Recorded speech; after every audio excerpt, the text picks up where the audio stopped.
it's important to take time with each of these gifts, that you understand them, you understand how they function, you understand the strengths and the weaknesses of them. If you're a parent, a spouse, family member, all of that, it's so valuable to know the depth of this, not just the surface of it, so you can know how to love more, because this is all about love.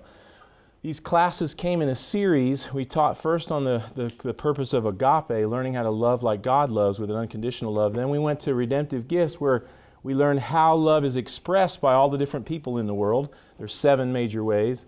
And then we went to boundaries after that, where we learned that no healthy family, no healthy relationship can really thrive without good, solid boundaries, where we know who we are, we know who the other people are, and we learn to honor and respect those boundaries. So this is the sandwiched in the middle part, and we found it to be very life-giving. You might find yourself at times going, you do that, or I do that. It's amazing when you hear about yourself. And so definitely take some time to think about it, pray about it as we go through the course, and ask any questions. I know we're recording, but I really want this to be your time. So I'm here to serve you. Ask me any questions. I have more in my head than is on all these pages. So I'm just going to fire away at what I have, and if you have questions and it doesn't make sense to you, please ask. Let's read Romans 12, verse 4. For just as each of us has one body with many members, and these members do not all have the same function, just like you're a human and you have eyes and ears and organs and body parts and arms and legs. So in Christ, we, though many, form one body, and each member belongs to all the others. It's very important that your gifting, if you read in Scriptures in 1 Corinthians, is not given just for you. Your gifting's for the body. Who you are is not just for you. What you've been given is not solely just for your family, but it's to bless everyone in the body. We belong to the others. And we have different gifts according to the grace given to each one of us. Now hear that, what that's saying is that God, by His wisdom, apportioned a certain part of His character and nature of who He is in you. There's usually a predominant redemptive gift. Bill Gothard had a study many, many years ago called the motivational gifts out of Romans chapter 12. We just have, Arthur Brooke, who does this study, has called it the redemptive gifts. But it's this thing about how you're wired. Not what comes on one day and doesn't come on another day, but your general wiring, like a bird is a bird and a fish is a fish and a lion is a lion. It's a way that you're made, and it doesn't change through the years. You might mature, you might grow and learn things, but it's yours for as long as you live. We do just as each one of us has many members, and these members do not have the same function, so in Christ we, though many, form one body, and each member belongs to all the others. We have different gifts according to the grace given to each one of us. Your gift is just that. You didn't come up with it. You didn't design yourself. God gave it to you. Your job is just like a parable of talents, is to take it, know as much about who Christ is, and reveal to others who He is through that gift. And it says this: if your gift is prophesying, then prophesy in accordance with your faith. If it is serving, then serve. If it's teaching, then teach. If it's encouraging or exhortation, then give encouragement. If it's giving, then give generously. If it's to lead or rule, do it diligently. If it's to show mercy, do it cheerfully. So there's 7 primary wirings called the redemptive gifts. In my family, my redemptive gift is the gift of exhortation. My wife's redemptive gift is the gift of prophet. I have 2 mercy children. My oldest and my youngest are mercy, and one of my sons is a teacher, and my other daughter is a servant. And you can just see in the behaviors that I'm going to teach, that's how they're wired. So when we began to raise our children and discover these types of things, we would look at this wiring and say, what does each of these children need? Or what does my spouse need? When Beth and I first began to encounter this, we didn't even have language for the passion of her heart as a prophet redemptive gift. There was an intensity in her, and there was a calling out for holiness and truth that I, Mr. Fun, exhorter, let's have a party all the time guy, I didn't know what to do with it. I didn't really understand or appreciate the depth. And then she began to understand some of the motivations of my heart, and it deeply helped our marriage. It really helped us get closer. So let me go a couple of things, and then what we're going to do tonight is I'm going to give you some overview, and then we're going to go actually a quick review of all 7, if we can get that done in an hour and 15 minutes, and then answer any questions that you have. So there are 3 main places there are gifts. There's 1 Corinthians 12, which those are the gifts like prophecy, words of knowledge, words of wisdom, healing, faith, miracles. That's one batch. Those are called the manifestation gifts. These are called the motivational or the redemptive gifts in chapter 12 of Romans. Ephesians chapter 4 has what's called the office gifts, which are apostle, prophet, evangelist, pastor, and teacher. Those are gifted people, men and women, given to the church for the function of the church. So all we're going to take is one slice of these redemptive gifts and help you see them. So take some time, digest this, get into it, and start considering the behaviors that you have and the people around you have. This is really a study about God and not so much a study about people, because in each of us is put a dimension of God. Then when we become born again and the Spirit fills us, Christ gets manifested in you in a particular way. And if you have the same redemptive gift as someone else, it'll look differently through you, whether you're male or female or just who you are. It doesn't always look exactly the same. So it's not something to pigeonhole you. A lot of people were like, I don't like labels and I don't like being told that I'm this or that. It's not really about that. It's just about helping you see how you're wired and helping it come to life, helping Jesus come to life. So it's a study about God. What are some of the things that it will do? It will increase understanding in relationship. Is one of the biggest things. Because who sometimes doesn't understand themselves or their family members? Anybody like that? And you're like, what on earth are you thinking? What is that? Why are you doing that? Why does every time this come up, you react this way? And it's important to take this class with humility and not judgment. When you look at someone and go, that's the stupidest thing I ever heard. Well, from your perspective.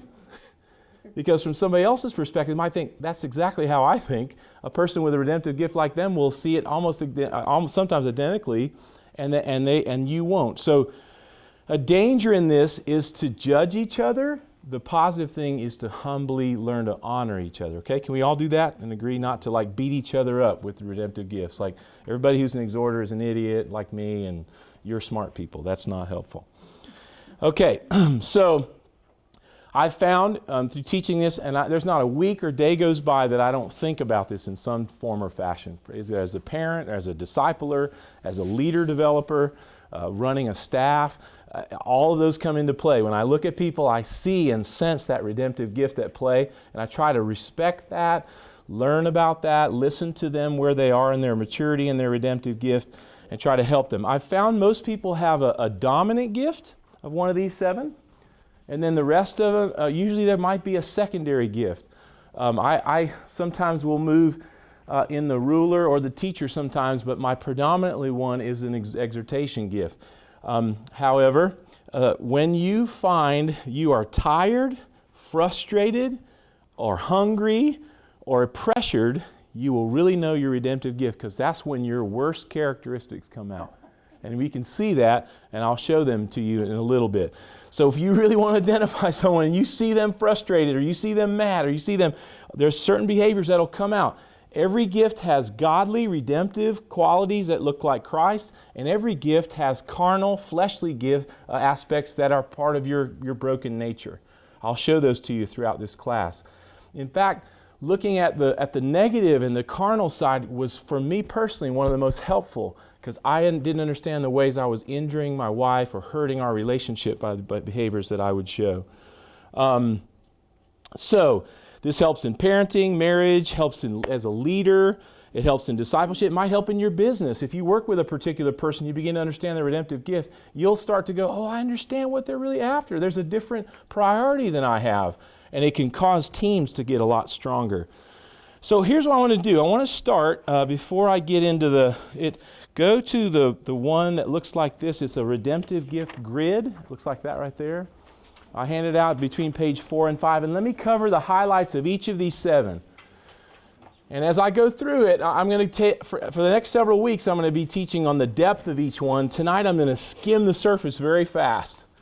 And then from there, I'll I'll give you depth. I'll answer all kinds of questions. I'll give you lots of input as to how certain people think, behave, who have these particular gifts, when they're working in their godliness and when they're working in their flesh. So let's go to that page which says Redemptive Gift Grid number 1. You can see on the left it has all the 7 gifts, and over top it says the principle versus their battlefield, the authority that they're supposed to have, their birthright, who God made them, and then the major weaknesses. This is just a big skim, so we're going to start with that. The redemptive gift of prophet are people like in the Bible, like Elijah. You remember Elijah calling fire down from heaven, and Peter, different people like that, Caleb in the Bible. Those guys had a very intense nature, and it's the gift of prophet is, and their main thing that they look at is they see things through the gift of design. They're all constantly asking, what is God doing here? What is this all about? They're not looking at things through human perspective. They're looking at it from heaven down. These people have a seeing gift, and they sometimes can't explain why they see or what they see. They just see things. The little children can have pictures and see things in the Spirit, even from little bitty people. And you're thinking, where is that coming from? They have a seeing gift. But what tends to happen with the people like Peter and like Caleb and like Elijah, they struggle with human relationships. So they'll often have fractured relationships. I don't know if you've ever met a person who's a redemptive gift of prophet, but they can have such an intensity and such a clarity. They will say something with such force, a shock wave goes through all the relationships, and everybody kind of backs up. Now that's a powerful gift and a helpful gift, but what it causes is the people around them are not sure what to do with that. And then the person who's a prophet just said, let me give you an example. Like a redemptive gift of prophet child will say, everybody will say, well, how is Thanksgiving dinner? You're at grandma's house. And they say, well, the turkey was really dry this year. And everybody goes, oh, I can't believe they said that. It is true. Everybody's thinking it, but the child is just telling the truth. Like, that thing was cooked too long. And all of a sudden, they're like, well, they'll start trying to correct that little child from telling the what? The truth. And what will happen is that the child all of a sudden sees that when I tell the truth, it causes all these relationships. So then the child gets hurt. And then this truth speaking causes fractured relationship. And I've seen this over and over in the church. People who have a prophet redemptive gift will come in and they'll bring the hammer of the truth of the word, and then it'll hurt people's feelings, and then people will either lash out at them or hurt them. And you know what the prophet does? Just like Elijah, goes off under the broom tree, wants to withdraw, gets fractured relationships, and can't seem to sustain relationship. The redemptive gift of prophet. That's the battlefield. Each one of these has a battlefield. And the prophet has to work in relationships, learning how to keep them in love and not feel rejected or reject others because of their gift. In the authority realm, the people who have a redemptive gift of prophet love to speak light and life and truth. That's when they're at their best. Not when they're tired and angry and rejecting others or broken relationship. It's when they can speak the word of God into a situation. That's their authority. When they're calling out the design in something of what God wants to do, they are at their best. The birthright is what you were created for. It's a big picture kind of thing, and it says this: to help others live in their destiny by providing vision on God's design. So see that design thing. Again, it comes back to seeing. Prophets don't see things the way people see them. They're seeing heaven's view on a person. Even prophets can see people who are very, very broken or drug addicts or in prison or had tough times in their lives. They'll see them through the redemptiveness. They'll see what they could be. They'll see their God potential when other people could reject them. So that's the birthright of the prophet. And the last one is the major weaknesses. The relational aspect prophets struggle with, being judgmental and saying, and like instead of saying something and letting it hold out there, pronouncing judgment on a person or a situation. Sometimes that's appropriate. Sometimes for prophets, they've stepped over their bounds and they've gone from just speaking to judging a person or a situation. There's a difference between judging and being judgmental. And then otherwise, they can also get into bitterness, where they get into that thing, and I speak truth, and somebody rejects me, and then inside they can just have this inner war inside of bitterness and anger and unforgiveness. The redemptive gift of prophet. Let's go to the next one. The redemptive gift of servant, the second one. This one, My daughter is a servant, and the principle with the servant is learning to walk in authority, learning to steward what they have, what they've been given with strength and authority, and knowing how to use different things and principles for good. The flip side in the battlefield for a servant is always feeling like a victim. And when I'm around a redemptive gift of servant, I can just quickly begin to pick it up. They'll apologize for everything. They'll say, oh, I'm so sorry for doing that. I'm so sorry. And they have this sense inside that they're maybe doing something wrong, or that they're always victimized by the things around them. Each one of the battlefields kind of corresponds with the gift. It's kind of like the satanic attack on the gift to try to take it out. Victimization is the biggest battlefield for a servant. The next thing, what they can do is they can pray for leaders. They can see things change. They can love families that are deeply broken. They have this desire to serve and meet physical needs all the time. That's what servants love to do. It's just a joy to them. You'll see them, putting the tables away, or sweeping up, or taking care, or wiping things down, or putting the chairs away, whatever. They just love the whole sense. They'll want to bring the first to bring a meal over to a family that has need. That's what the servant loves to do. The birthright of the servant is to be a life giver, especially to leaders. They like to cleanse things and bring authority, and authority others require for their destiny. So like if they'll see a person doing something, their thought is, how can I come underneath? How can I help them get to where they're going? What type of things would they need to be able to get where they're going? A servant doesn't even have to think about that. It's naturally built into their wiring. What is the weakness for them? They will feel responsible in bad boundaries, like they got to meet everyone's needs, and then they get worn out.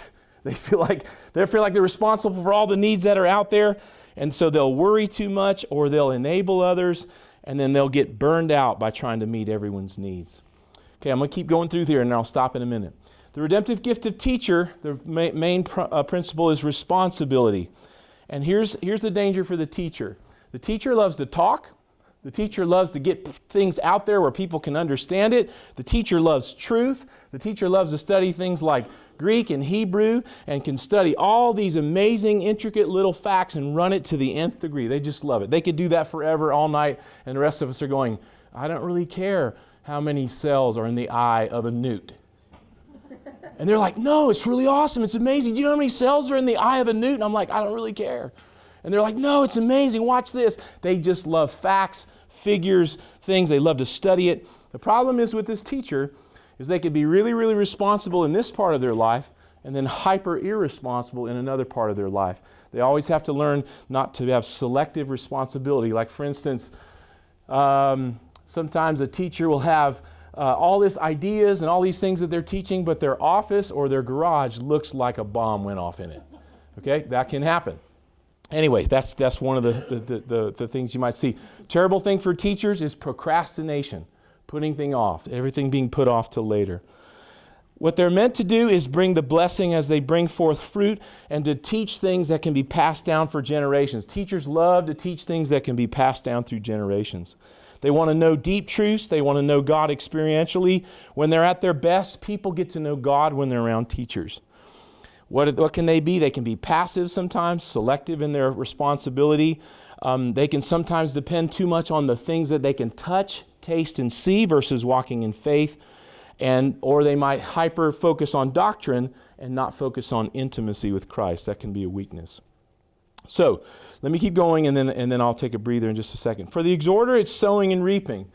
And the exhorter is the child or the person who's the life of the party. They just love to be wherever the fun is. If the fun is there, that's where they'd like to be at.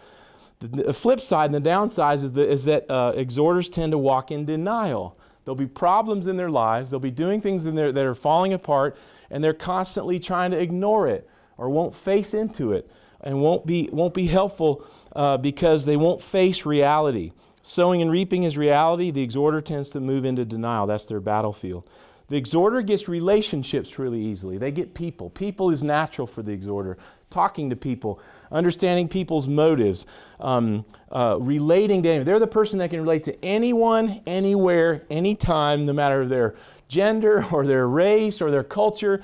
People in the exhorter realm is just such a natural thing for them. And so exhorters are also always thinking larger, bigger picture.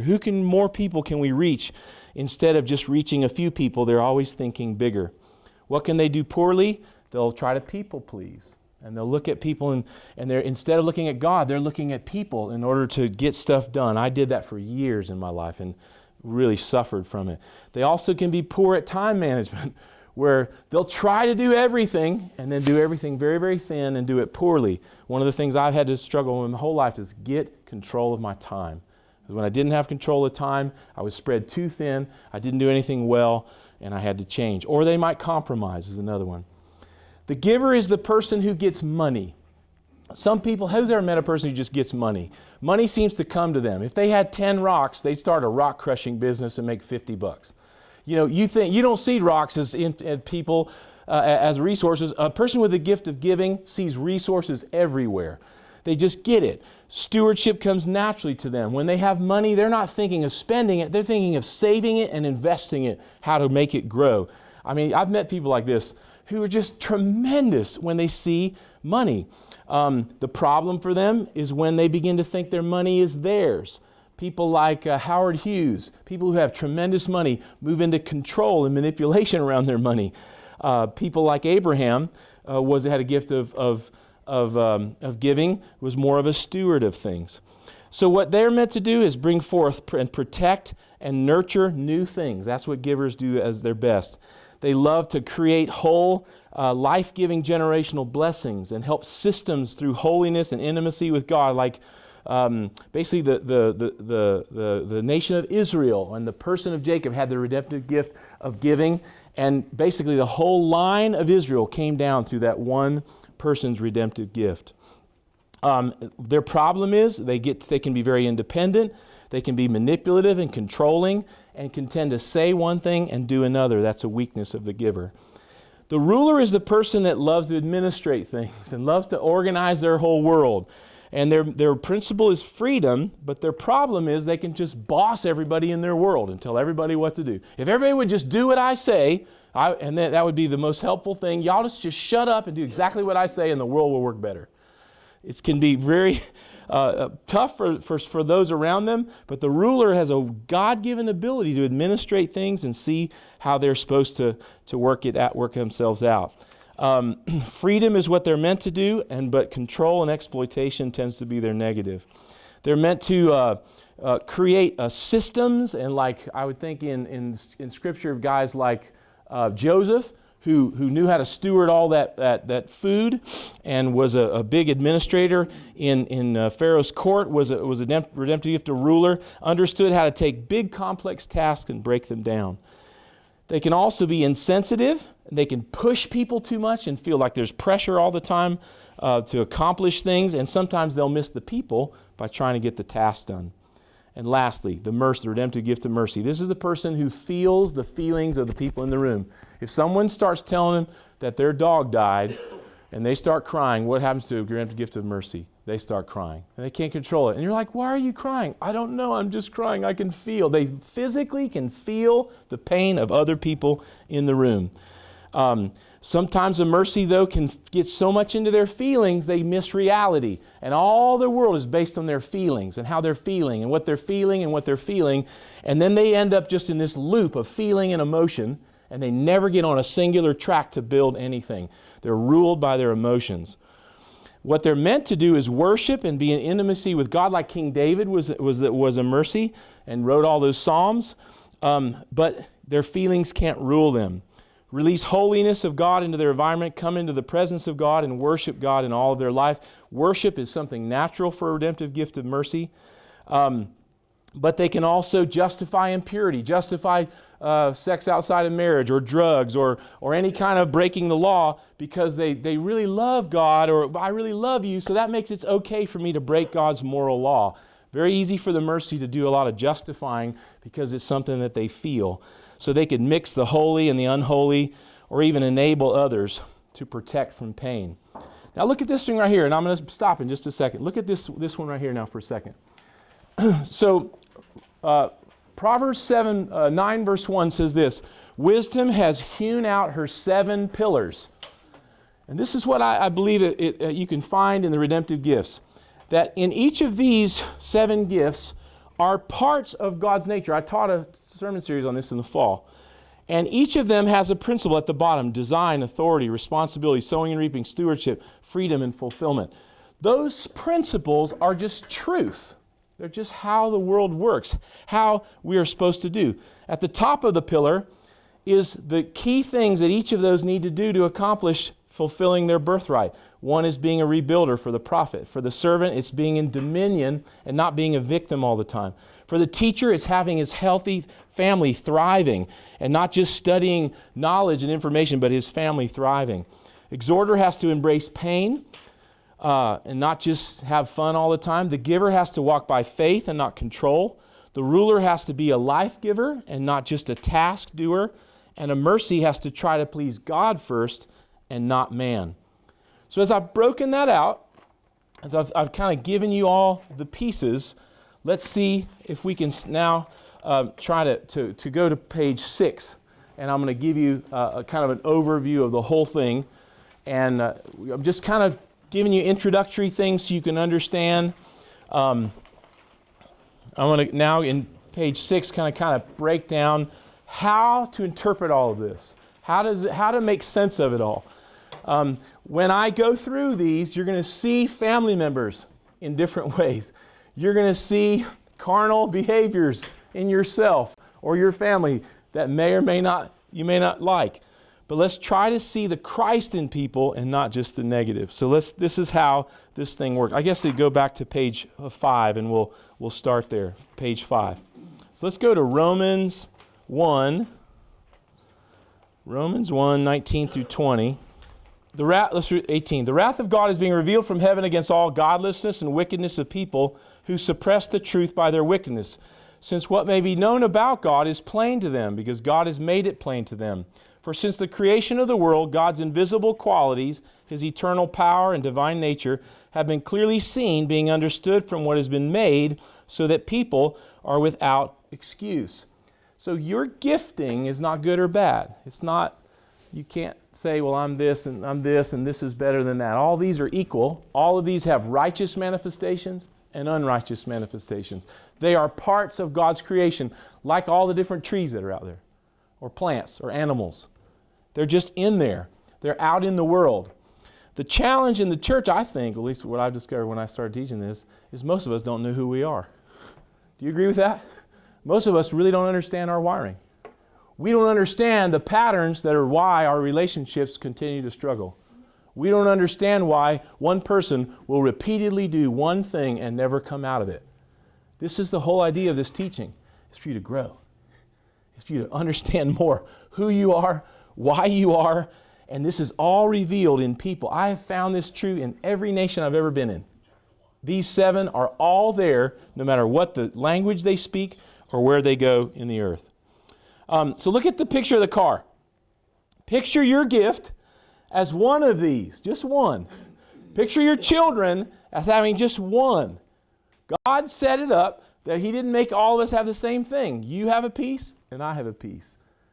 And whatever we have, we only have one. We have to learn, as in the bottom, to take all those pieces to reveal Jesus and come together in love and come in unity and understand each other and respect in each other and learn to work together. How many of you get frustrated at people who don't see the world the way you do? What's so hard about that? Why is it frustrating of people who don't see it the way you do? Talk to me. I know I'm right. Because He's right. He's always right. Exactly. And they're all other idiots, aren't they? Because they don't see it the way we do.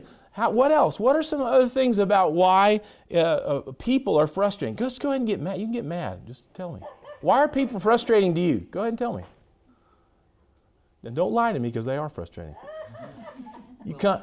They're not open-minded. They're very closed-minded. Close. This is how it is. Yeah, they're very closed-minded. Okay, that's frustrating. What else frustrating? Well, I feel like sometimes the communication gets messed up because what that means to you doesn't mean the same thing to the other person. So one thing will come out of your mouth, and the person with another gift will not hear it the way you're saying it, right? And then what do? They're completely offended or mad, and they're like, I can't believe you just said that. And you're like, what did I just do? And you don't understand. Because through their wiring and through their gifting, that meant something completely different. Do you get that? What else is frustrating about people? You know what the problem with church is? People. And we're it. But it's the most blessed thing, but it's the hardest thing. To love in a family or to respect people that are not like you. What else is hard about people?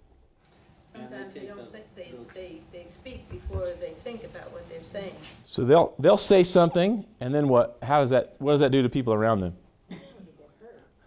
Lots of hurt can take place because you don't consider what you're going to say and the hearers you're going to say it to or how they might view it, and all of a sudden you got stuff. That's right. What else? They do things in such a weird order. It's not going to get there. We're not going to get there now. Right, exactly. But it's going to take 10 times longer. Right. Or somebody with a design gift will, in their mind, or a ruler gift, will say, there's a simple way to do this. Of course, my way, but anyway.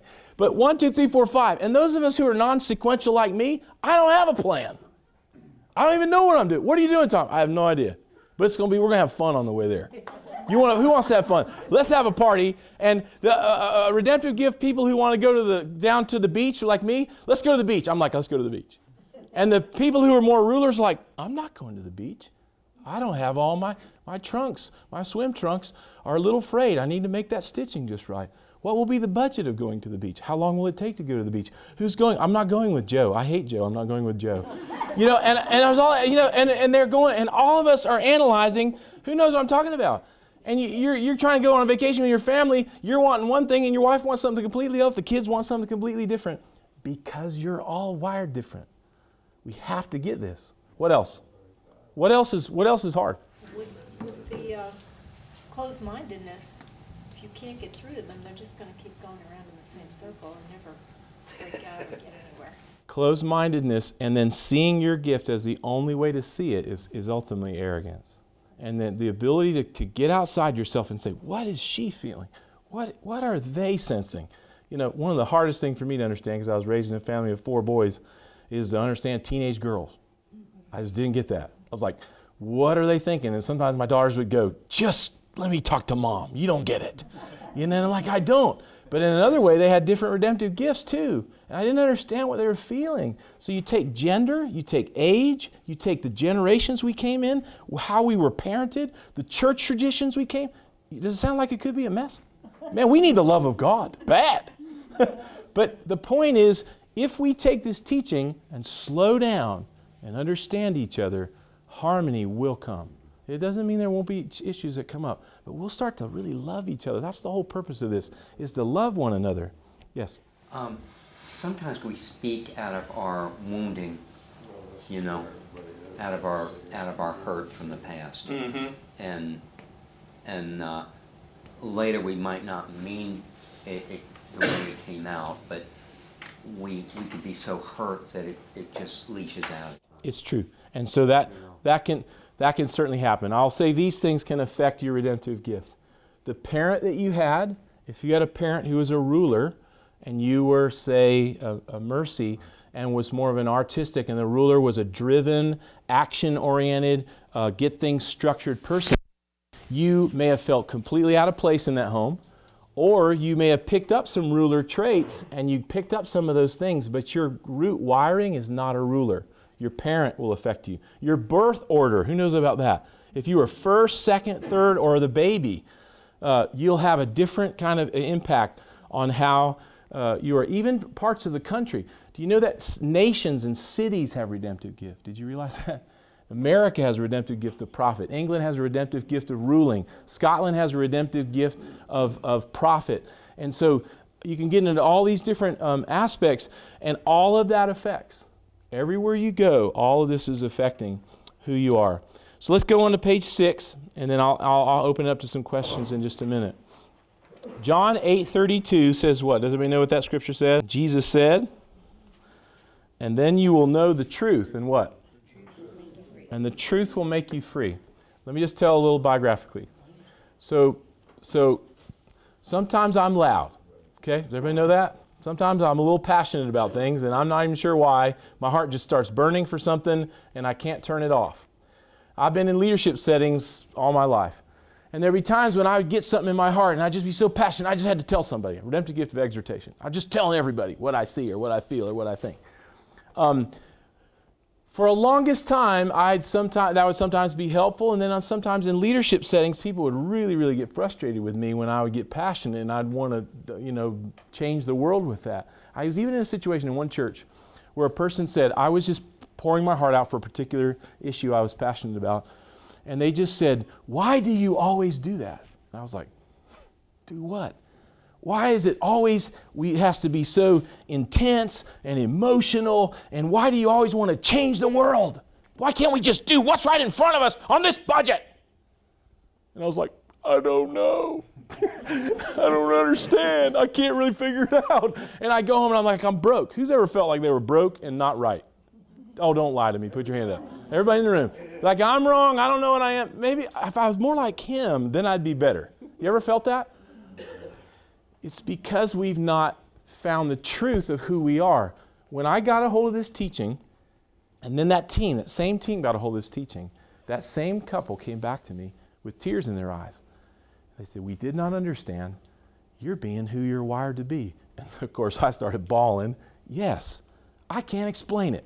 I want to change the world. I want to do it yesterday, and I want everybody to do it with me.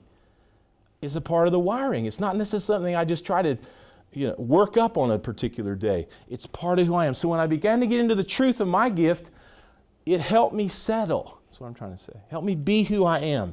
Not try to be you. You don't try to be me. You try to be the best version that you have. Let's go down through this. So it's an identity. It's not a manifestation gift. It's not something that'll come on you like a word of knowledge or a word of wisdom or a healing or a miracle. It's not that. It's an identity. It should bring freedom and not restriction. It should help you be more of who you are and not less. It releases you to be who you were created to be with joy. When you find out your redemptive gift, you're not constantly, you'll compare less. You'll stop trying to be someone else that you're not. It releases a lot of freedom. It allows you to then look at others, and then when they're saying, what's really important to me from a giver's standpoint is that we're good stewards with this, and we don't waste money. And with a ruler, they don't want to waste any time. And you'll be thinking, and then when you understand their giftings and their wirings, you'll say, okay, I get that. Instead of trying to project my priorities onto something, we'll really listen, and then you'll allow to release others to be who they are. Then a more accurate picture of God comes into our hearts. A lot of times, here's what I found when I started studying this. I had an idolatrous picture of my parents or who I was raised by as to what truth was and how things were supposed to be. But when I started to study who God is, my idea of the Father began to fill out. Jesus was a perfect manifestation of all seven. Perfect. He revealed the Father, the 7 principles of wisdom in God in that without sin. Can you imagine that? How perfect is that? That's who Jesus was. So it gives you an identity. It'll give you freedom. Number 2, the gifts illustrate capacity but not righteousness.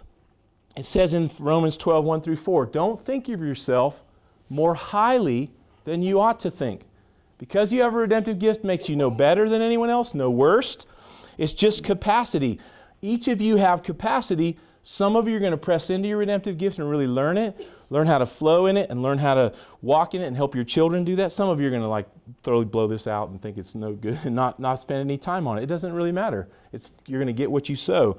It doesn't, because you have a particular gift, doesn't mean you'll go all the way and reap great reward from it. So you have to spend time, you have to invest, you have to learn it, and you have to cooperate with it. It shows capacity, not what you have already attained. People like Hitler had a redemptive gift. Do you believe that? Was Hitler created in the image of God? Yes, he was. Did he use it for that? No. So it doesn't matter how evil a person is, they were still created in God's image and had the capacity to reveal him, even if they never did. So it shows capacity. This next principle is very powerful when I got it. All capacity must be developed, matured, refined, and realized. This is what this means. So in my gift, when I began to understand that I tended to deny problems, pretend like they weren't there, not face reality, and always want things to be fun and a party, when I realized that, I started to face that. And when I'd get into problems where, like for instance, let's say in a leadership situation, I'd start something, I wouldn't plan well, and I'd jump out and the thing would fall apart. Instead of just moving on and repeating that cycle, when I understood this, I started to say, now why did I do that? What was underneath that? Why does that pattern keep coming up in my life? And I started studying and understanding more about the other gifts and more about my gift, that's a nature of mine that's negative. That I can just, if I don't slow down, if I don't really think, if I don't get a lot of input or data, I could jump too fast. And so I started to work on it, and then I moved from just having the gift to walking in earned authority. Maybe underline that word right there, earned authority. Earned authority is when you've grown in your gift, you understand it, you know how to operate from it, you know when it's needed and when it's not needed. That's earned authority. That's the whole point of this class. You getting to the point that you understand why you're put on this earth, you know when your gift comes to play, you know when it's time for you to step up, you know when it's time for you to be quiet. You understand when your nature can take things in a negative way. You also understand when your nature is exactly what is needed and it's time to step out. But it's just like it says, it's earned. You'll have to face things. You'll have to look. I remember one time when I first got hold of this, someone very close to me wrote 4 things across the top of my page of all the things that I was doing and circled them and highlighted them on my redemptive gift page. And I was like, ooh, ouch, ooh. And I'd look at each one and I'd go, ooh, I do that. Ooh, that's not good. That's hurtful. And I had to face it, and I had to repent, and I had to go to God and fall on my knees and go, I don't even know why I do this. Would you help me? Would you heal me? And I started to face it, look at it, see where it was selfish, and then work on different behaviors in my redemptive gift. That's how you earn authority. You don't earn it by just studying it. You learn by repenting of your sin and focusing on Jesus. Next one. God's highest goal, Romans 8:29, is to make you like His Son. Jesus, it says, Romans 8:28 says, God works all things together for good who love God and are called according to His purpose. Why? That He might conform you to the image of His Son. No one's exempt from developing the fruit of the Spirit or becoming like Jesus. Positions us to complete the most important assignment in our lives. Let's go to 1 Corinthians 13 and look at that together. And then as you look at the redemptive gifts, these are going to come up again and again. What does love look like in each of these gifts? Each of these gifts should have a picture. No matter what gift you have, no matter how you've been wired by God, if you don't understand love, you will never you'll never reveal Jesus. If you don't learn love, which is the foundation of our church and ministry, if love, agape, doesn't become what you do, all of this is really just a waste of time. If I speak with the tongues of men and of angels, but I don't have agape, I'm just a resounding gong or a clanging cymbal. If I have the gift of prophecy and can fathom all mysteries and all knowledge, if I have faith that can move mountains, but I don't have agape, I'm nothing. If I give all I have to the poor, give my body over to hardship that I might boast, but I don't have agape, I gain nothing. None of this is anything without love. Agape is patient. Love is kind. It doesn't envy. It doesn't boast. It's not proud. It doesn't dishonor others. It's not self-seeking. It's not easily angered, meaning it's not easily offended. Do you realize if you're easily offended, you're an immature Christian? If you get offended very quickly, you're immature. That's what the Bible's teaching. It keeps no record of wrongs. If you're constantly keeping track of all the ways people have hurt you, you've not come into love yet.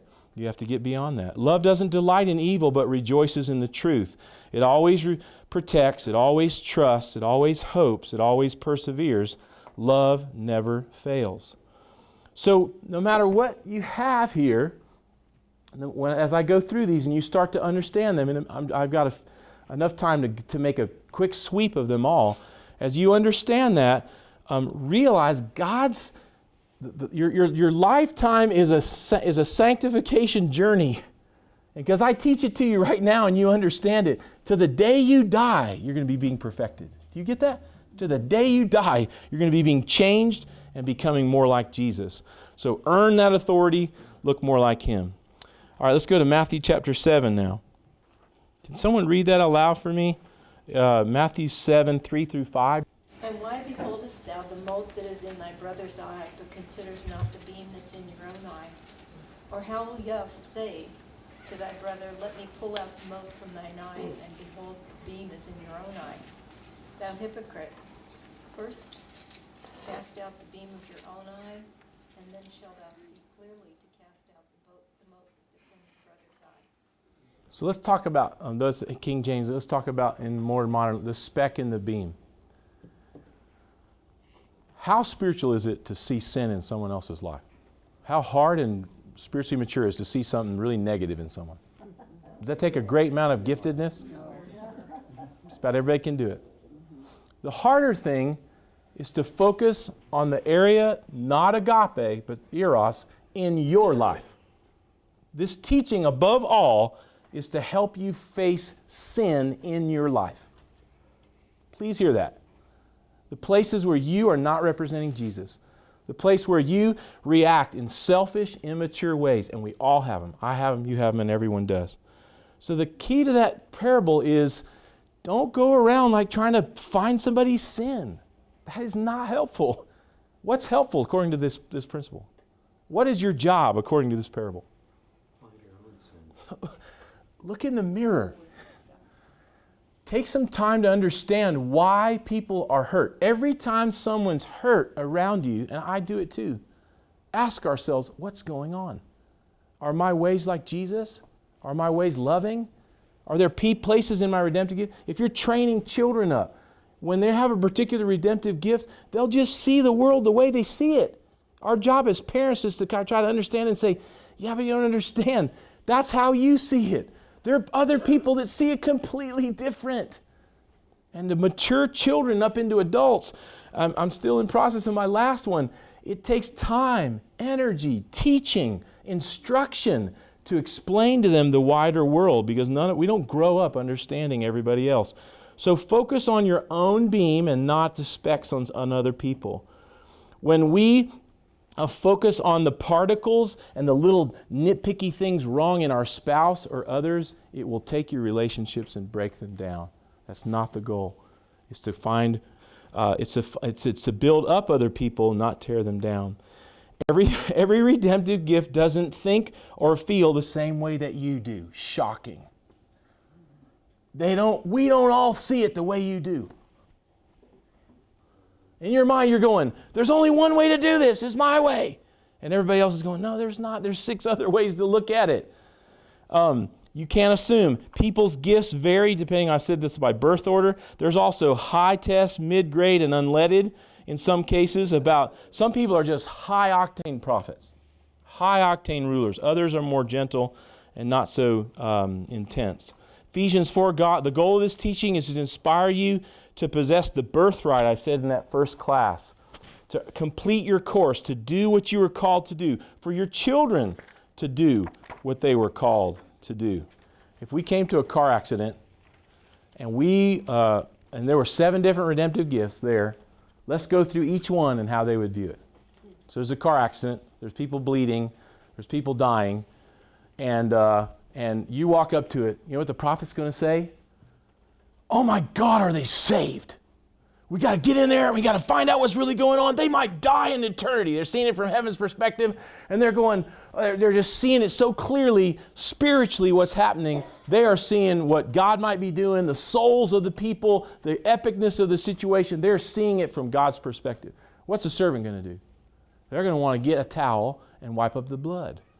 They're going to want to sweep up all the glass. They're going to make sure everything gets tied up and cleaned up. They're going to be focusing on the needs that are out there. Maybe they need a blanket. Maybe there's some bandages that need to be put on. The teacher's going to be analyzing what went into the accident. I wonder what the speed of travel of each car was. Now, this is an oversimplification, but it's funny. And they're thinking, they're going into what were the principles that took place leading up to this situation. The exhorter is going to be trying to cheer everybody up. They're going to be talking to the people of the fire people, and they're like, how you doing? Hey, you're doing a great job. This is awesome. Thank you so much for helping, and trying to encourage the people that are hurt, or just trying to include and relate to the people. The giver is thinking, oh my goodness, there's a big insurance bill for that car. Let's say nobody's dead. And they're like, wow, that's expensive. That's going to be expensive, and that's going to cost a lot of money.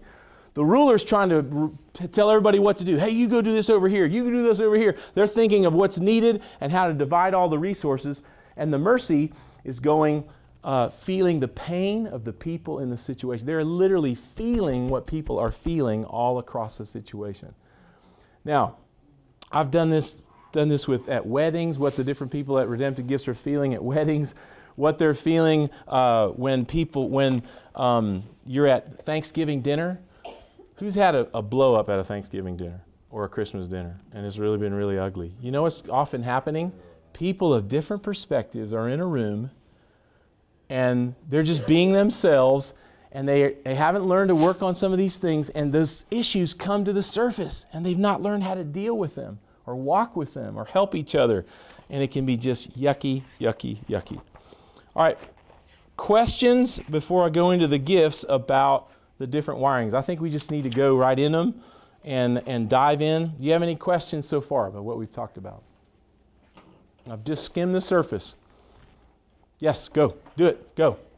So, can you be born, can you have one when you're younger and then it shifts as you get Not older? usually. Nope. My question was almost the same. Can you be trained in one? Yes. You're good. You could have one if your parent was a very dominant redemptive gift. You could have just done everything that they wanted, and you look like you have that gift because that's what your parent trained you to do. Mm-hmm. And it's like a person who let's say their dad was a high octane, say, doctor or lawyer, mm-hmm. and you're like, well, of course you're going to be a lawyer because daddy's a lawyer. And in your little heart of hearts, you want to be an artist. But they train you, they tell you this is how lawyers act. We're all lawyers, and you're like, but what if I don't want to be a lawyer? You never say that. That's where you could manifest one thing as a child, and as you mature and come into yourself, you could be something else.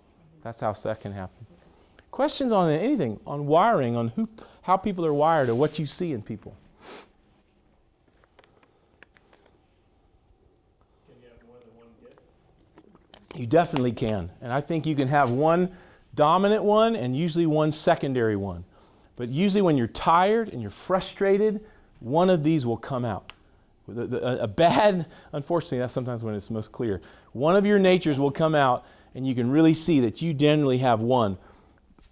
But the goal in life is to mature in all seven. Can you see that? Is to be like Jesus in everything.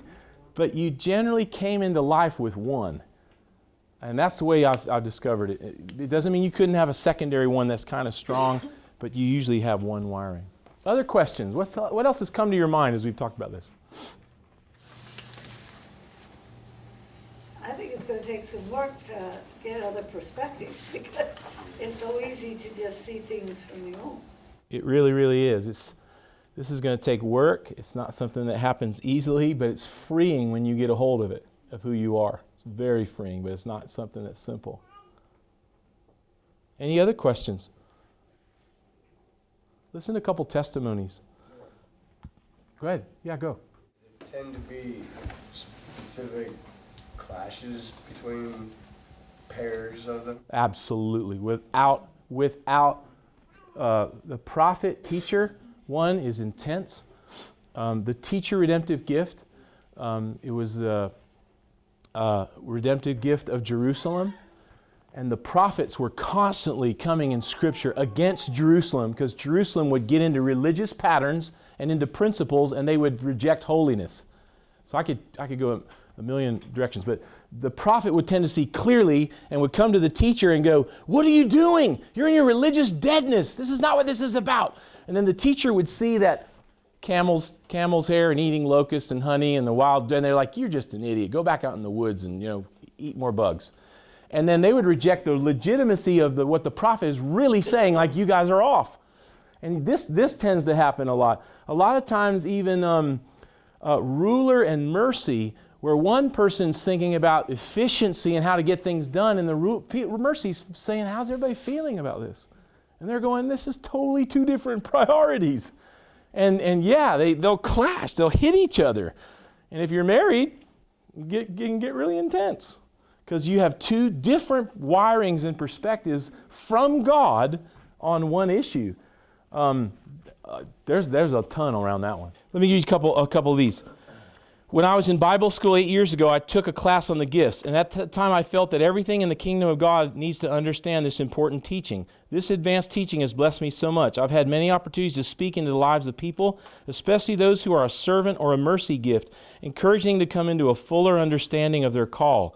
I desire to enhance the lives of others and help them encourage all to come into a fuller aspect of who they are in Christ through their gifts. Let's look at another one.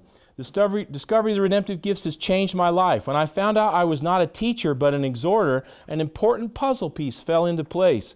I now have a foundation and words to express who I am and what I was born to do. I chose my new business career based on being an exhorter, and I've been pretty successful because that's what they're naturally wired to do. At the same time, it's opened wide issues in my spirit, my soul, and my character that are tough to look at, and I need patience to deal with them. This is not an instant drive-through, overnight, 3 simple steps, just add water formula to becoming godly. It's not. Although the principles are simple, this is not easy. But then again, anything worth obtaining never is. Let me see if I can get any others that just make a lot of sense. I was utterly stunned by Chuck's teaching on the redemptive gift. I came skeptical and left a believer. Not only did the teaching explain to me who I was and explain to me the different people that I've worked with and the reason for the problems I've encountered, this is incredible stuff.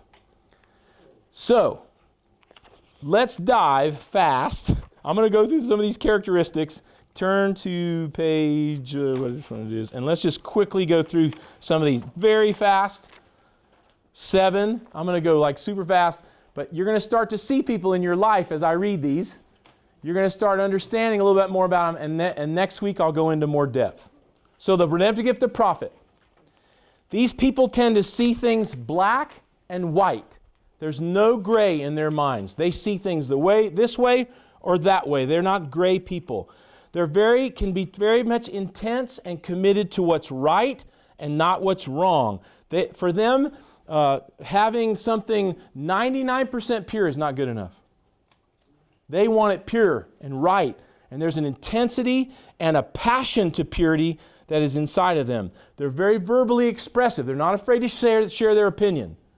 You'll see this in children and adults. They're not afraid to take initiative.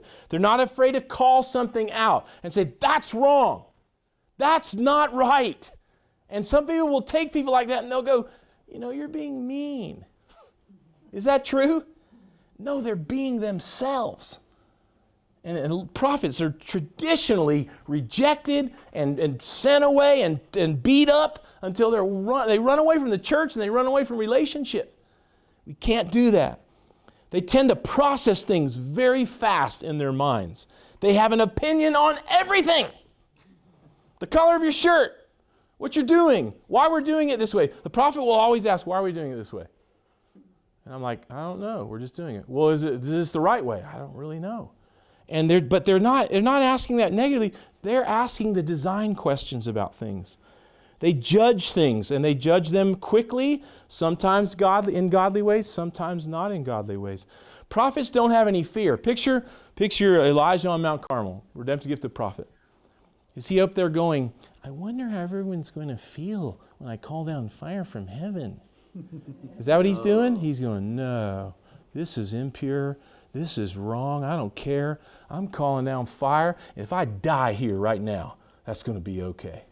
That's the wiring on the inside of a prophet. Fearless. Always need to have a goal.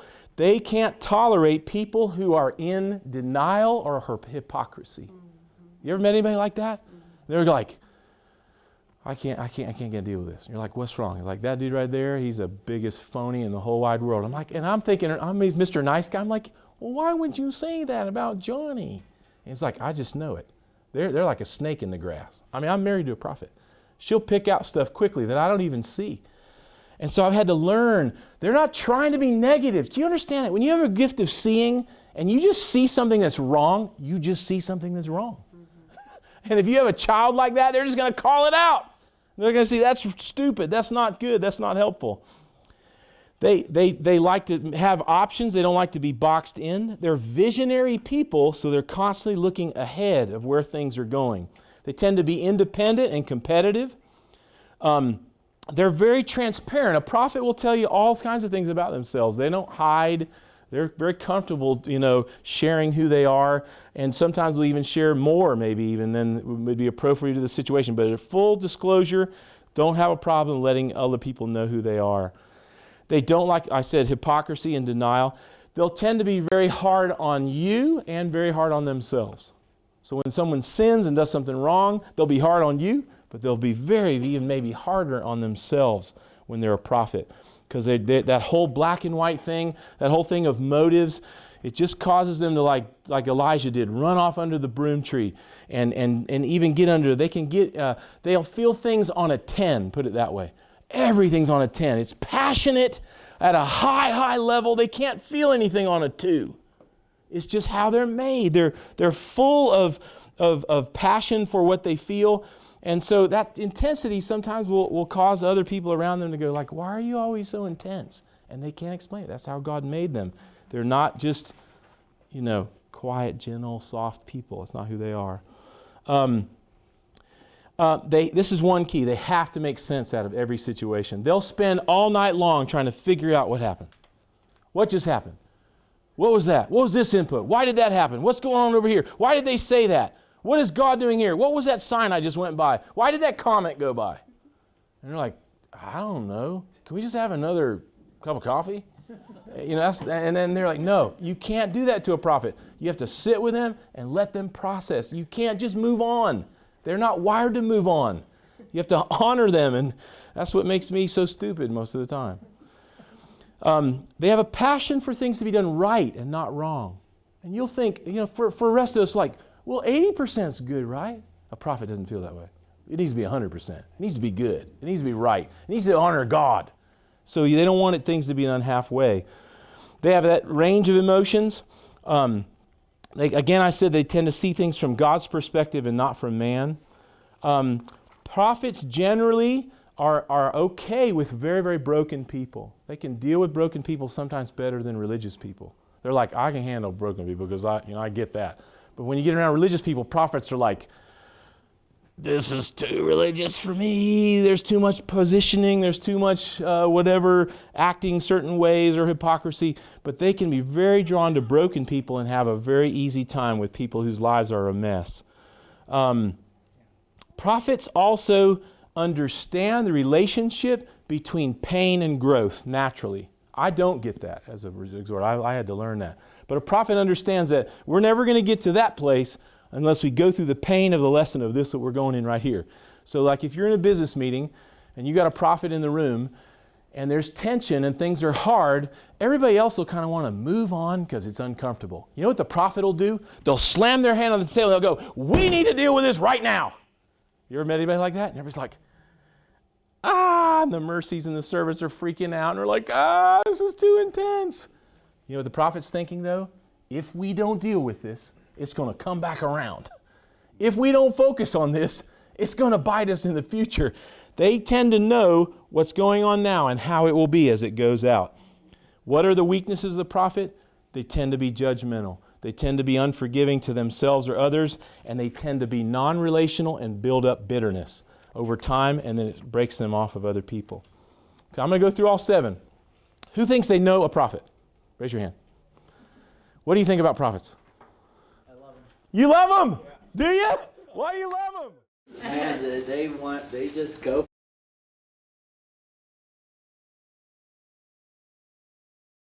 They're amazing. I know, that's probably why. But they're just intense. Gosh, I love that. They make me fired up. I get around a prophet and I'm like, let's go call down fire on something. Let's blow something. It's like you call down fire. It's like, yeah, let's just do it. And the intensity on the inside of a prophet makes me come alive. Who knows a prophet? Where else? What have you seen in prophets? I do have a quick question. Go. Do they tend to not be satisfied with how things are now? Oh my God, yes. They're living in God's perfection. And they're saying this design is off. It's totally, constantly wanting the more. Totally, constantly wanting the pure and what God wants. That answers a lot of questions. Does it? Who else knows a prophet? Tell me about him. Come on, let's do it. What? You said grab the bull by the horns. a daughter that is like, Won't, it doesn't, let's not cut around, let's not do any soft talking, wham, right in. She's learning to temper. Okay, okay. What else? I had a prophet with me for a week. Did you have to rest afterwards? She just left. And I've known her for a long time, but being with her for a week, I got to know her even better. Yeah. And I mean, there isn't anything on this page that doesn't describe her. Isn't that true? I mean, it's absolutely positively true. The beauty- And she's moved away, Yeah. but she came back to visit. But she knows that the relationships here are not the same as they were when she was here. You know what I love about prophets? This touches me deeply. They just call out the best in me. And they're not afraid to call out something that's not right. And I think I love that. How many of you want that? Do you want somebody to tell you, you're amazing and there's nothing wrong and that you're all good? Or do you want someone to say, that right there really stinks? Which would you rather have? Oh, you're amazing. You do everything wonderful. You don't. The prophets go, something's wrong. We need more. You're not where you need to be. And I don't know about you, but I like people who will call me out. Now, maybe they don't shoot me and shoot me full of holes, but tell me the truth. Don't you like that? What else? Who knows prophets? Anybody else? One of our daughters is a prophet. What do you And find it's- in relating to her? Oh, it's the black and white. I mean, there's just no gray with her at all. It's just so. In the relationships, I mean, she has some, but believe me, she doesn't really care. It's true. It's She does not really care. I mean, she's in her early 40s now, and she has some really good friends that I'm thankful for. But when she was younger, she didn't really care. I remember talking to my wife sometimes, and I'll be going to do something, and she'd be coaching me, and I'd be like, well, what should I do? And then what if they feel this? And what if they, and she would just look at me like, what does it matter? Yes. And I'd be like, that's all that matters. She goes, that's not all that matters. What does God think? And I'd be like, oh yeah, right, what does God think? I'm such an idiot. You know, but in reality, they're not thinking about what man feels. Do you get that? They do not. They are beginning with what God feels. I love that. Yeah, she's her own person, and she doesn't care what other people think. All right, you get it? You get the prophet? We're going to study the prophet. Next week, actually. We're going to go deep into the prophet. Let's go to servant. The servant sees a need and meets it. Wants to get in there and really comfort people and meet needs. They're the ultimate team player. They just want to get on a team and serve. Their desire is never to build their own thing, always to come up underneath and serve. They are wired from God to serve. They tend to be very practical. You know, they'll see a need of how many tablecloths do we need? If we have 7 tables, do we have 6 tablecloths? And they'll go, that's a problem. And the rest of us, like me, we're going, I didn't know we had tablecloths. You know, but they're going to be thinking, you know, that's important. Those details matter because when you bring good details together, it expresses love. If you have tables on the tablecloths, they're practical. Here's the problem for servants. You ever had a person who has a hard time saying no to everybody?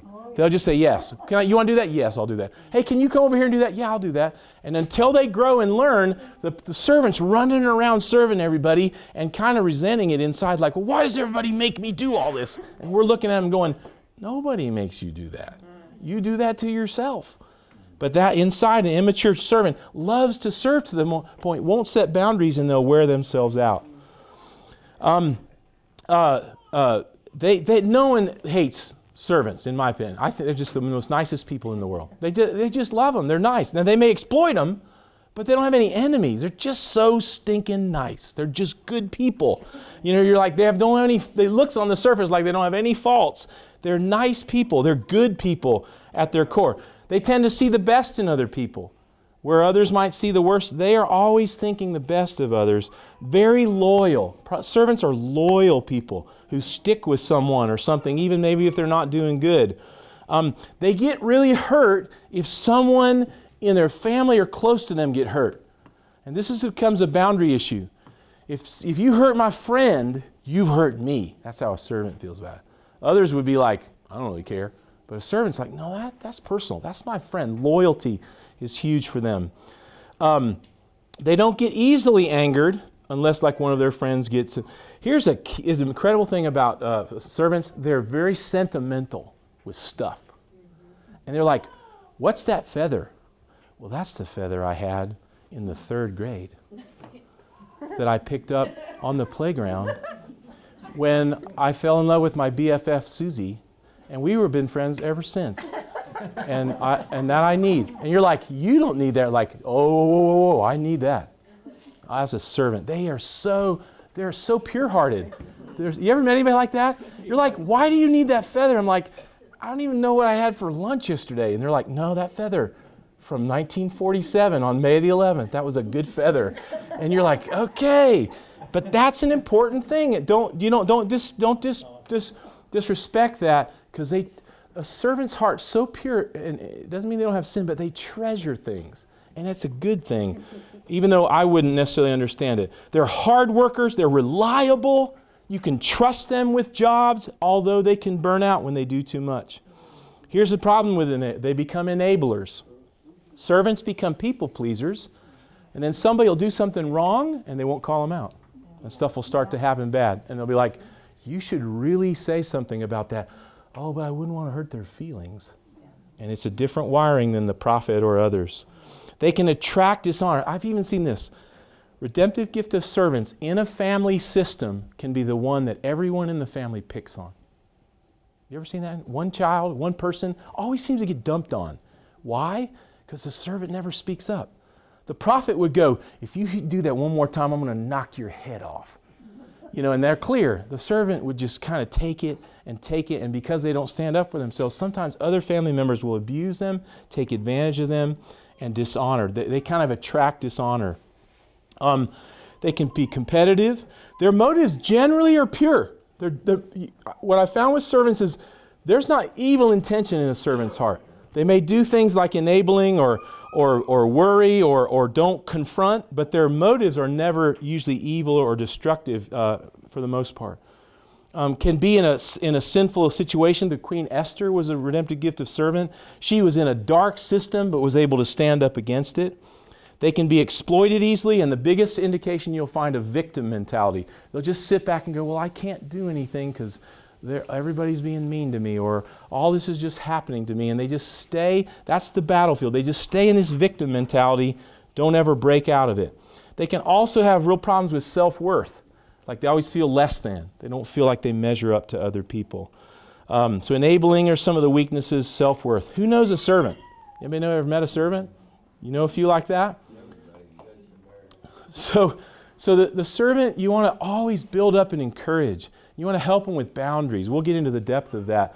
But the servant are people that either you're that, and they're just. I think the servants make church worth being in.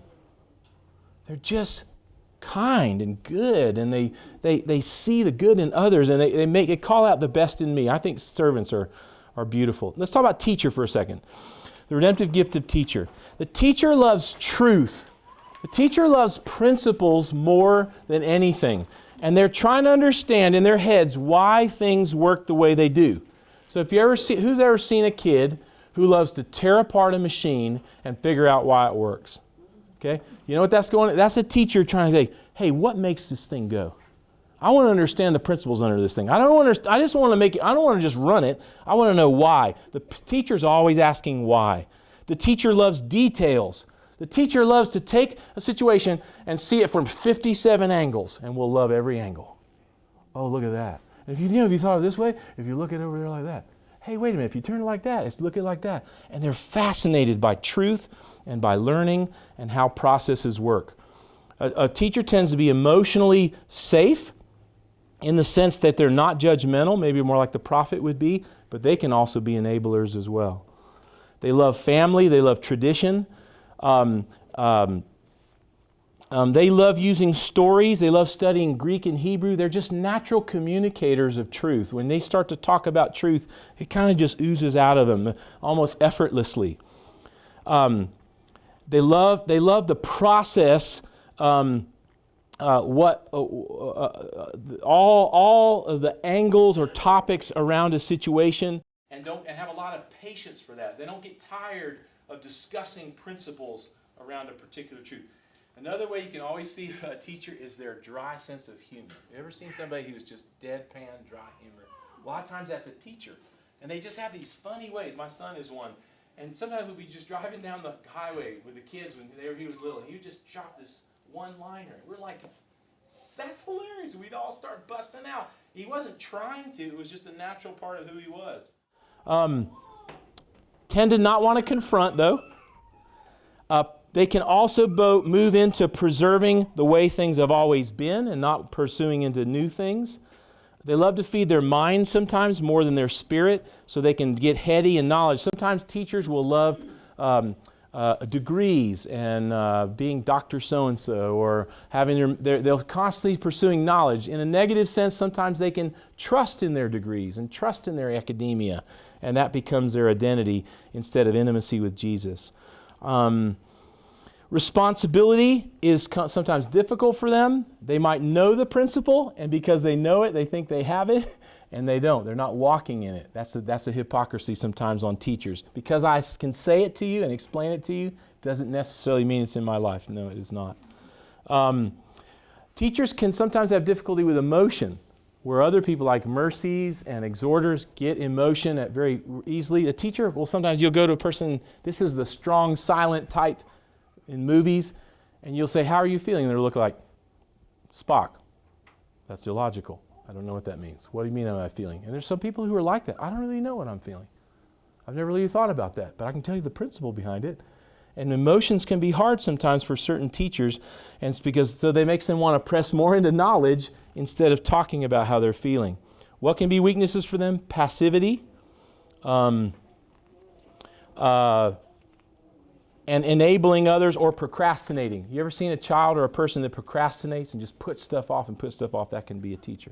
Let's go to the next one. We're going to finish by 8:30. So, the exhorter. Know a lot about this one? Does anybody know any teachers? You know any teachers? You know one? Okay, teachers, they're wonderful. They're God's gift. They can help us understand truth in ways others can't. And they have all kinds of different strengths and weaknesses. The exhorter. So the exhorter is a big picture, big visionary, wants to change everything all at the same time with little or no pain, which is not very normal and right. Tend to be very people-oriented instead of principle-oriented first. Are horizontal in their focus. They can meet any person anywhere and become a quick friend to them. They can cross social and racial and economic boundaries quickly. They can have disagreements, and then the exhorter is the one who wants to quickly make up so we can be friends again. They could be fighting 1 minute, and they're like, I forgive you. Can we be buddies again? I don't like this feeling of being in conflict. And they can have disagreements with quickly reconciling. Relationships are their strengths. An exhorter will know and feel without explaining to you what people are feeling and thinking and what their motives are. It's a supernatural wiring. It's not something that they have to work up. Communication comes easily. Tend to be extroverted, but not necessarily, don't have to be hyper extroverted, but get energized by people. Can be a good networker, meet a lot of people and be motivated by people. And they tend to see in vision, like if we're doing one thing and we got this thing going right here, an exhorter will go, well, how can we make it bigger? How can we reach more people? How can this have a higher impact? They can't just see, they're not satisfied with the status quo, much like a prophet. The negative would be always governing by relationship. And here's something in God that you have to learn as an exhorter. So pleasing you is not the goal. Do you realize that? Having you like me is not the goal. Is that true? That you like me is not what's needed. It's that we do what God wants to do. I want relationship. I want healthy relationship. But that's not the ultimate goal. And an exhorter has to learn sometimes to anger or frustrate or disappoint people to do what God is telling them to do. Do you see what I'm saying? Instead of always pleasing. That's probably the hardest thing for me. Always wanting everybody to be happy around me. All right, is everybody happy? Happy, happy, happy. That just wears you out. I learned it's not my job to make everybody happy. And I started to develop boundaries. They think fast. They can be very spontaneous with things. They are very attuned to people's feelings and motives. They can reconcile groups by getting in a room and getting everybody to understand each other. Their hearts tend to be open to new things and move fast through things, but they can struggle with time. Discipline over time is sometimes terrible for exhorters. and they lose things real easily, or they forget about meetings, and you have to have a lot of help getting structure for exhorters to deal with time. They can have great intentions and then not deliver. I've seen it over and over in my own life. So, other thing, people-pleasing, poor time management, and being a compromiser. The Apostle Paul and Moses were exhorters. Pretty interesting crowd there. We'll get into the depth of all these through the weeks, and then we'll actually help you understand as we'll go into each of the carnal ways and each of the ways of the righteousness manifests in all of these. I'm just trying to give you an overview before we close tonight so you can go away and think, what might I be? The giver is one of the most difficult people to peg. And having done this a lot, I was in England just a few weeks ago, and Beth and I were talking. We got done at one church, and she was like, wow, Tom, what's the redemptive gift of that person? And I was praying and thinking, and they didn't manifest any particular one, and there was a couple things they said throughout the night, and I pegged them as a giver. Givers tend to be very multi-skilled. They tend to be quite independent. They don't like being hemmed in or controlled. Money comes naturally to them. You'll see them have to be able to raise money for projects, or take a little bit of money and invest it and get more, or buy new real estate. Just money and business transactions, they just come to their head normally. They don't even have to try. They can be real healthy in sometimes in the relationships, and then other times they can be very controlling and manipulative. That's another place that they'll fall into. And it's just a negative manifestation of them wanting things to work out, but they'll try to do it in themselves instead of let God do it. They like to be private, generally, givers. They're not really public people. They like to think about all kinds of options and resources. When you're in a room or on a team with a giver, they're tremendous at thinking and seeing resources out in there that no one else saw. Well, what if we use that? And there's this over here, we could get that for free, and all of a sudden they're just a resource-wired person, and they can see a giver can see opportunity where you and I can't. It's just a tremendous, tremendous gift. Interesting, a giver is not as free to give money as an exhorter or a mercy. Do you realize that? So an exhorter would like have $20. Oh, you hungry? Here, you can have all my money, and then I don't have any lunch money. Yeah. A giver will go, what are they going to do with that money? I wonder if they're trustworthy. How could I give this in a way that would teach them some principles versus just giving it? And it's a different way of viewing it. It's not negative. You get that? It's not that they're not generous. It's just that they would think through it, and they wouldn't necessarily just give tons away. They would tend to give money or bigger checks to things that they trust in than to give $20 on the guy on the side of the road. I don't know if that makes any sense. They see money negatively sometimes as their security. The Howard Hughes things. They tend to be pragmatic. They tend to have a diversity of projects. They're almost a jack of all trades. They can do all kinds of things, and it's hard sometimes to peg them. They're very independent. They can be controlling and manipulative, and one of the Bible characters of that is the man Job. He was a giver. Let's go to the ruler now. Does anybody know givers who just great with money? You ever met anybody who's great with money? Do you see that in people? It's tremendous. When people are good with money, you're like, how do you do that? How do you make wealth? And it's a natural giftedness in givers. If you ever seen somebody who just gets money 99% of the time, they're the redemptive gift of giver. They don't even try. They just understand it. Rulers tend to be administrative and trying to get tasks done. They're very skilled at time management and taking a project and breaking it down into small tasks. They don't really ask necessarily why we're doing it or the principles. They just want to get it done, and they want to get it done fast and efficiently. So sometimes they'll not see the people involved. They'll just want to get the task done.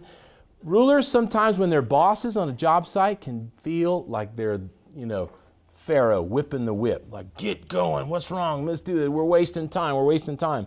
And you're like, what is your problem? Can I just have a coffee break? No, that's wasting 3 minutes. And that's a negative manifestation.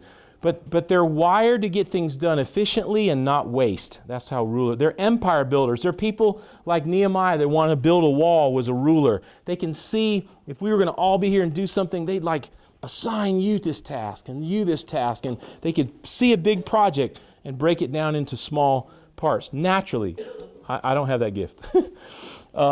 They're task-oriented, very much task-oriented, caring about a project. They can do things a lot of times in their own strength.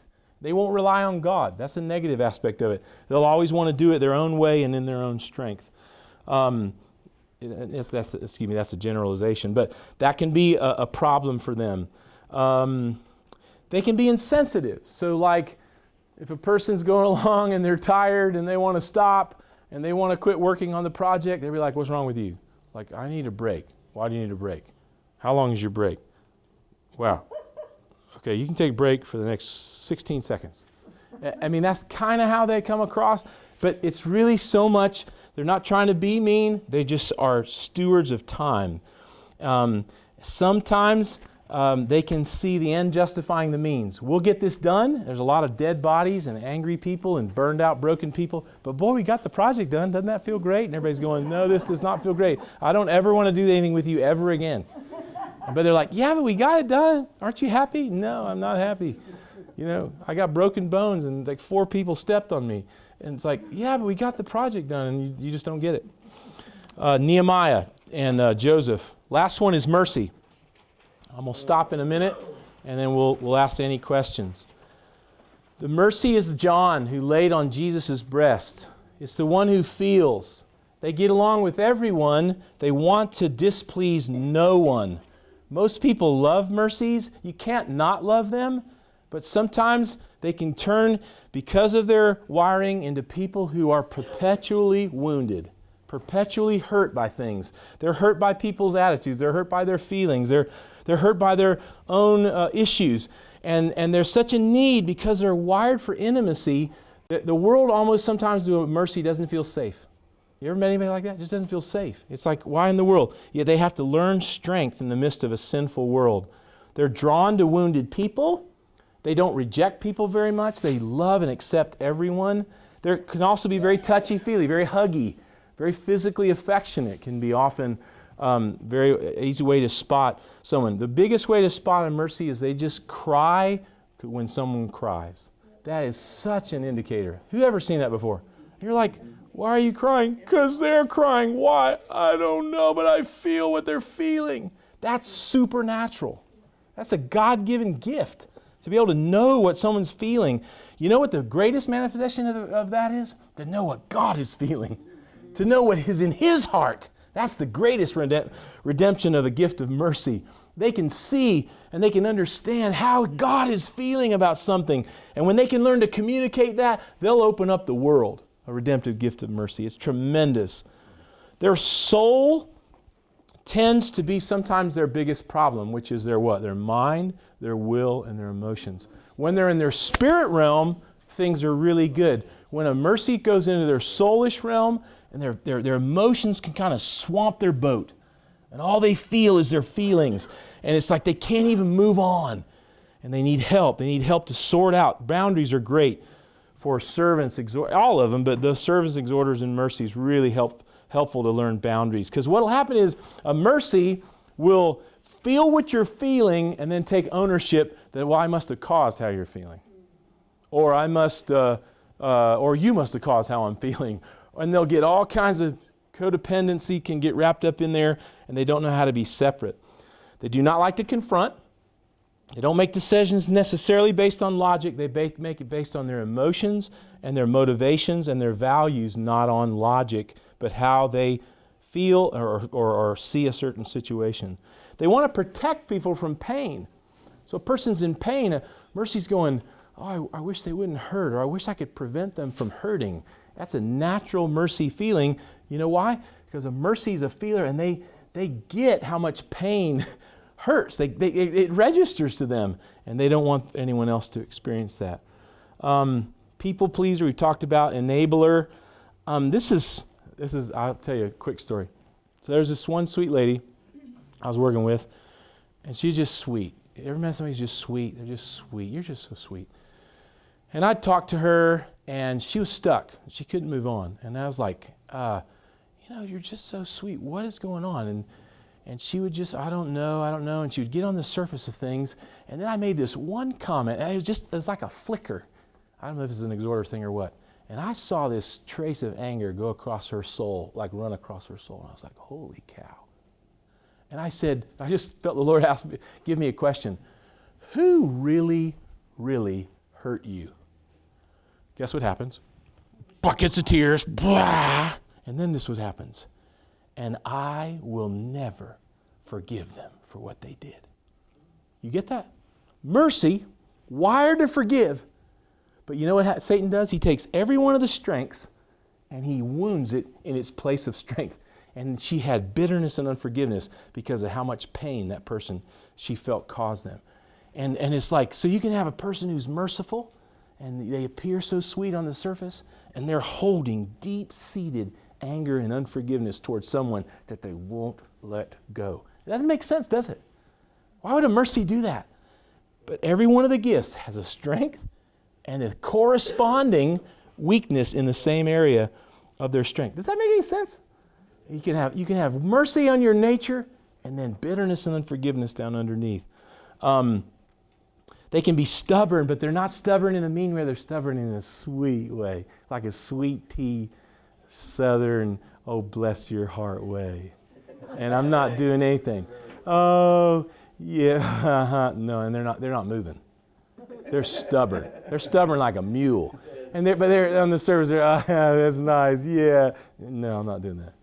And it's a manifestation of that emotion, and they can lock into a certain emotion on a situation. It's hard to move them. I've had mercies that ministered through the years who I have two of them in my family, and they'll be. Only way I can explain is they get into a rut. Every one of these has a rut, but they get in an emotional rut, and you're like, so what are you going to do about that? I don't know. So how are you feeling? I'm just bummed out about it. Everything stinks. The world just stinks. Why? And they're in this emotional eddy off to the side of the river and can't get out. You know what they need from the rest of us? Love, patience, encouragement, listening to help them come out of their emotions and move on to what God's calling them to do. Here's a key principle of this. We were created that my gift is supposed to rub up to your gift and make you a little bit uncomfortable. Do you see that?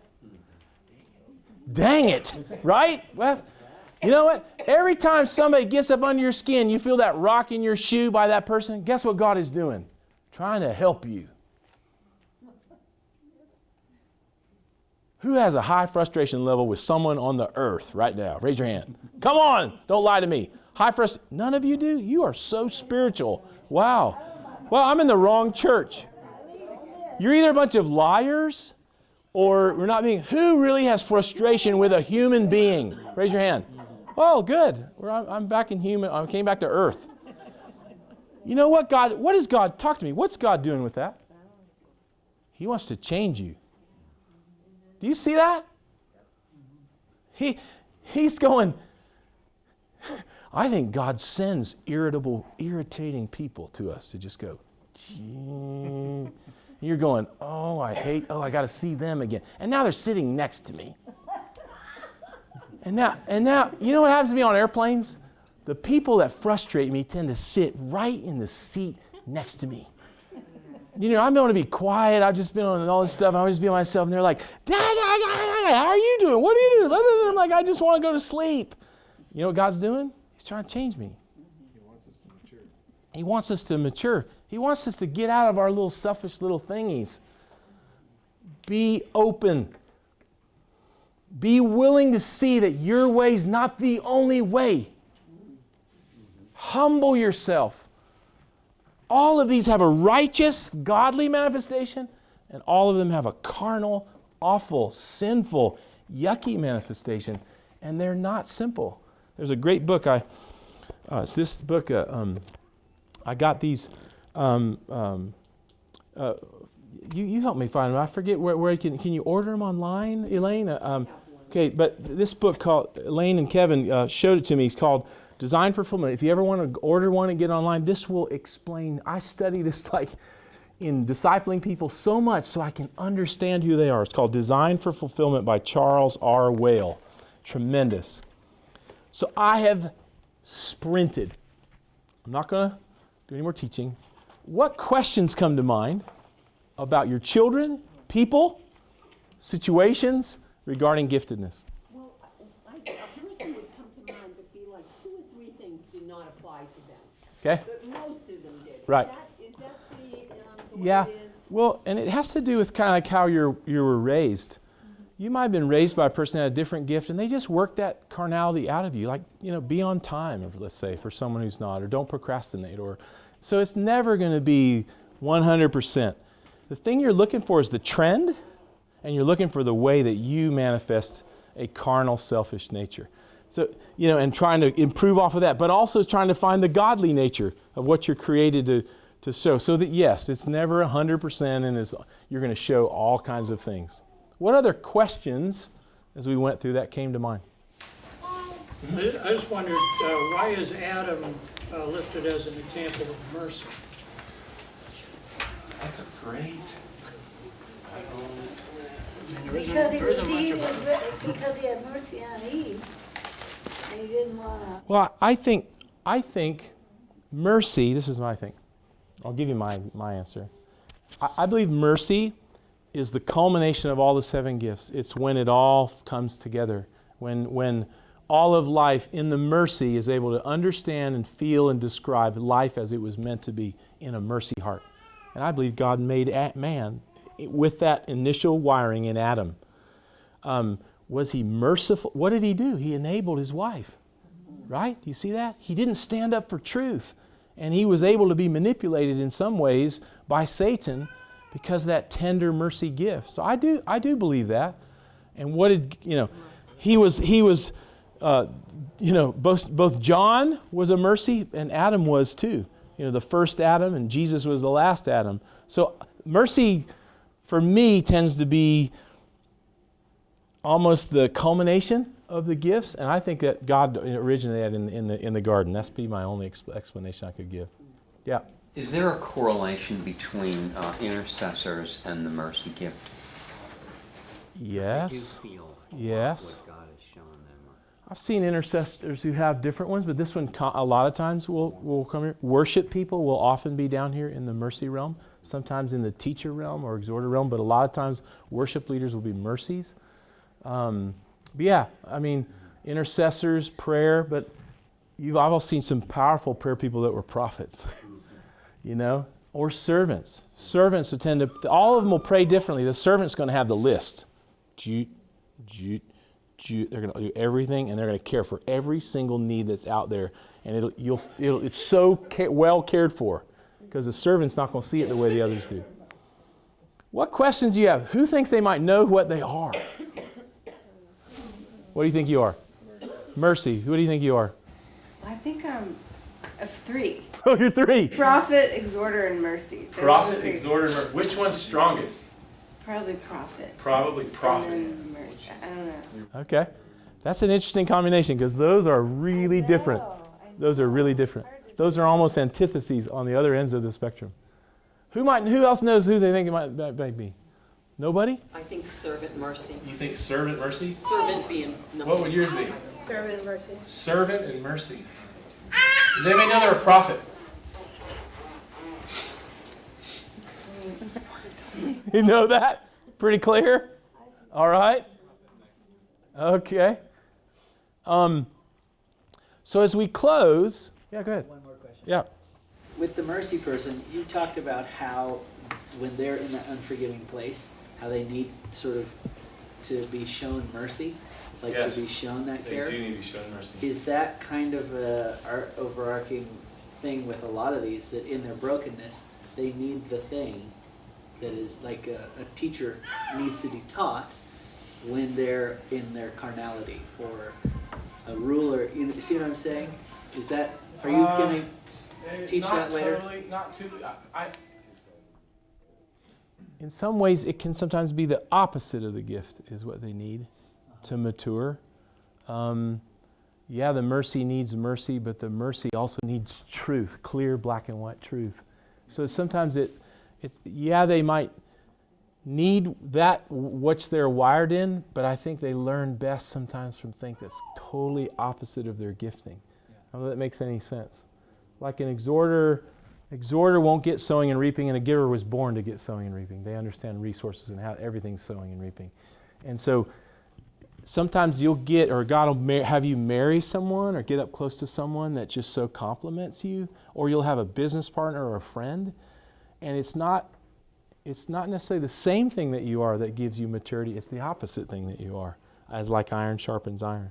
I don't know if that makes any sense. Yeah, that's a good thing. So, other questions before we close, before we come to an end for tonight? What we're going to do is we're going to go into each one, beginning with the prophet next week, and we're going to drill down, and we're going to ask exactly what makes that person tick, and we're going to pray for people or try to understand people who have that gift, and then we're going to go all the way through all 7. Any other thoughts? Any other questions? Why don't we do this? In your group, anybody got questions? No? What'd you do? In your groups, in your tables, would you just stop for a second and pray for each other? Just ask God to reveal to each of us who we are, who we were meant to be, and ask the Holy Spirit to be on this several weeks of teaching we're going to have, and just pray with each other. Just spend a couple minutes praying, and I'll close, and we'll be done in 5 minutes, okay? Could you do that? Just get in your groups, pray for each other. Do it.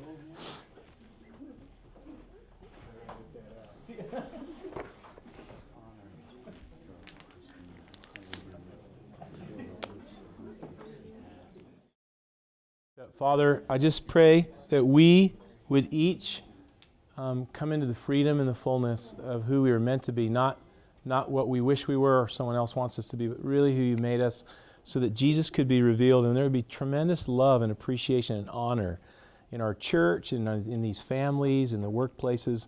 Love would abound through this teaching. Just help us to treasure each other and value each other and treat each other with honor, and have a fun time discovering all that it means to be the people that we are. Bless everyone, safe travel home, and thank you for this teaching and the life that it brings. In Jesus' name, amen.